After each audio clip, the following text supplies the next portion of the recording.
Hey, it's Greg Milby, community storyteller for Kentucky's Heartland, and I am joined by a distinguished panel of gentlemen. Actually, no, they left. So I have on the end, Mr. Retired Mike Hulsey is with us, and we also have with us the Chief Emergency Services Officer for Hardin County. That would be Bryce Shumate. So I was getting ready to start looking around to see who that was. you guys got some official stuff going on. We Well, do. thanks for coming. Appreciate it. Hey, thanks for having us. Thank you for Mike, having thanks us. for putting clothes on. I'm sure you probably don't do that much anymore that you've been retired, right? How many years now? 4 years. 4. Yes. Yeah. When you know it's time to go, you go. Yeah. Actually, we're coming up on 5 because we Right. Well, we no. actually retired the same day. It'll be 5 August 31st of this. I know you still get around and do stuff, and that's why you're here now. We're just not conversing on life and the pursuit of happiness. We are conversing about the Fire Chiefs Association Awards Banquet, which is coming up next Friday, November 15th at Pritchard Community Center. And you have a very distinguished MC for that event, and that's not me. That would be who? The non-Mondays man. The Bryce. non-Mondays man. That should be I should put that underneath your name. Non-Mondays man. Non-Mondays man. Yeah, the guy that hasn't won. So the Fire Chiefs Association Awards Banquet, that is not just for fire departments. It's for all emergency services. All emergency service, law enforcement, EMS, support agencies such as Red Cross, the Dispatch. search and rescue, dispatch, and we give a leadership award from any and all of them. Okay. Who So else? how did this get started? It started 4 years ago with Chief Shane Crutcher from Ronnieville. He's no longer around. The there. king of Ronnieville. He's in Fort Belville. Yes. Yeah. He's Wait, the somewhere chief else. Him and Virginia. I were talking about how there are the people in emergency services, how great a job they do, and they don't receive recognition they deserve. So we come up with that idea together to put this awards banquet. We drafted Bryce and some Greg Lowe and some other good people at Mike Leo from Dispatch and you know, just a bunch of good people that are together. And we've been together for 4 years now and running this show, and it's a great event. Even Bob Hammonds, who used to be our 911 director, is on the committee with us. And it is a great event. I had a chance to MC the first year, and then it just amazed me when you get everybody together. You know, it was a great time, but honoring them amongst their peers, that's a pretty special moment for anybody. And Greg, not only that, but we, with the awards that Mike is talking about, we've got a legacy award that we have that looks back at, you know, folks like Chief Bowen from E-Town Fire and Buddy Bomar from Radcliffe Fire and Lewis Crusher from 86. Deward Lee from Vinegrove Fire. All those folks that built the foundation of emergency services. Reuben Gardner from E-Town Police Department, Roy Easter. We could go on and on with the different people that have laid the foundation for emergency services. And so Mike came up with a legacy award last year or this year. This year, and Greg Lowe and I discussed it and how all of these fantastic people and they never did go into this to get recognition, but they deserve recognition and they need to be known. People need to be known what they did. Yeah, I mean, when you think about our volunteer firefighters, you know, they do a lot of work. I mean, they're all hours, you know, volunteer. And then you talk about emergency services folks. That's a lot to take on your shoulder, right? On a day-to-day basis, you're there when in people's times of need, and I think it is good to take some time and bring them together and honor those. And it's not just, you know, you're honoring special moments, but everybody on the in emergency services is special. But it's pretty cool that you guys honor each one of those departments. And one of the things that we wanted to do with today's podcast is to let everybody know that's watching this that this is actually open to the public. $10 a ticket. You come in and we actually have a nice meal that's catered by Heartland Catering.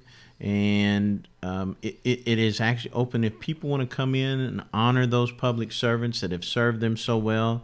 Maybe somebody that's even that would be there that has even had their life saved by one of these folks, because we had that a few years ago. Yes, Greg Lowe's wife honored one of our EMS folks for saving her life. So we want to open this up to let people know that they're welcome to come, and we'd love to have them come. And we also wanted to let the fire departments know that they still have time to get a ticket to come and watch their fellow first responders. And when I say fire department, I don't mean just fire department, but EMS, law enforcement, that they all have time to come out and enjoy dinner and be able to cheer on their fellow first responder. So how are the awards taken care of? How are they voted upon? Is it on the committee? Does somebody nominate them for an award? First we have nominees come from the different agencies, and then for the firefighter of the year, the law enforcement officer of the year, and the dispatcher of the year, it goes out of county. We know people out of county. We send these nominees and the write-ups to them, and they select the winners, because we don't want the appearance to be that we're picking who we want to pick. And so we have a group of people all through the state that we know and contact. Even the dispatch is sent out of county. The winner of that is picked from someone out of county. Now there are certain ones, after that, the winner of the top 6 awards, the firefighter, the law enforcement, the support, dispatch, and leadership, they're all put together, and the committee picks a responder of the year from those winners. And it's a lot of work, because number one, all of them need to realize that we think every responder in this county deserves an award. Yeah. It really did. And it's hard on us to pick. And so do one. their family members, Yeah, and that's the one thing that our emphasis this year.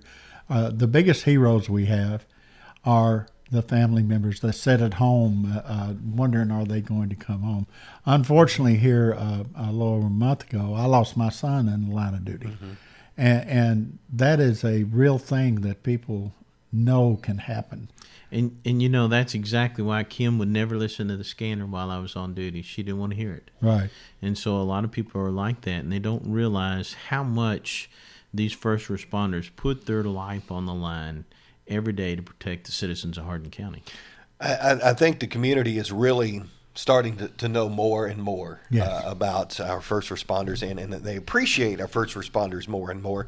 So if somebody, maybe they can't attend the event, can they make a monetary donation to help with the expenses for that? And that's a secondary benefit of our banquets. It's a charitable event. Okay. We have 4 charities each year. One we pick each year. Like this year, we're Back to the Crusade for Children. They get all the proceeds. We have never cost the Hardin County Fire Chiefs a penny because we have sponsorships and we charge for the meal. And we have given anywhere from $1,500 to $2,000 to the different charities after the event, because we're not in the business to make money, and we don't want to make money. Like last year's charity was Trunk or Treat for Hardin County EMS. Okay. They bought candy, used that money to buy candy so we could hand out to the kids in the community. And next year to be Shop with the Cops. We'll get the proceeds. So how does somebody, how do they buy tickets if they want to come to the event and support our first responders? And a great idea with the awards banquet. How do they buy tickets for that? And if they can't, how do they make a donation? Contact me at mhalsey4042@gmail.com, and I will get them a ticket. Or if they want to come to the banquet, we'll sell tickets at the door.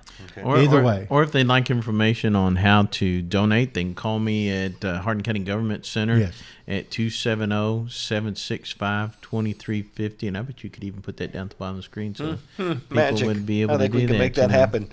So what's your home phone number? I'll put that down there too. Let's see. I can't remember what yours is. I'll give you his mobile if you want me to.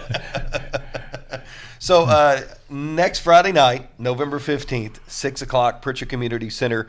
Again, it's open to the public. It's the 2019 Fire Chiefs Association Awards Banquet. It's definitely a night that we spend some time honoring our first responders. Absolutely. And now that we know it's a public event, you can come out and show your support for those first responders that do so much for our communities. You could even take your wife out on a date night, and bring her, and there'd be food, and then you could maybe go to a movie afterwards. I mean, wait, hold on now, dude. That would be 2 dates. I think that he really needs to take you out on a date. So That's $20. That's one date right there, man. your wife watches these, so don't edit this I'll have out. to talk to Ken about that. All right, good stuff. So and we want the public there. We really do, because the emergency service people deserve that recognition. All right, so all this information is available at Kentucky'sHeartland.com on the community calendar page. Just click on the November 15th date. Matter of fact, if you click on that, all the information that we've talked about, not only is it available in the video, it is also available on the site, and then they can click for your address, they can click for your email address, and then they can also click and get turn-by-turn directions to Pritchard Community Center, just in case they weren't familiar with that. Greg, thank you for all that you do for emergency services, because I know over the years you've had us on different shows and different things just to bring the awareness up for emergency services. I know what you do, and that's kind of, I've said this numerous times with interviews that we've done, that's what Kentucky's Heartland is for. It was designed originally to share more in-depth stories about the people and the places and the organizations making a difference in our community. Well, the emergency services just greatly appreciate you and what you've done over the years and doing this now. We greatly appreciate it. Well, thank you. I appreciate you guys for everything you did. It's like a warm hug right there. All right, he's the retired guy down there on the end. We drag him out every once in a while from the closet. This is Bryce Shumate. He is not Monday's man yet. And not retired. And he's Actually, not I did he's retire same retired. day as He's Mike come back. Hulsey, but they brought me. I'm a retread.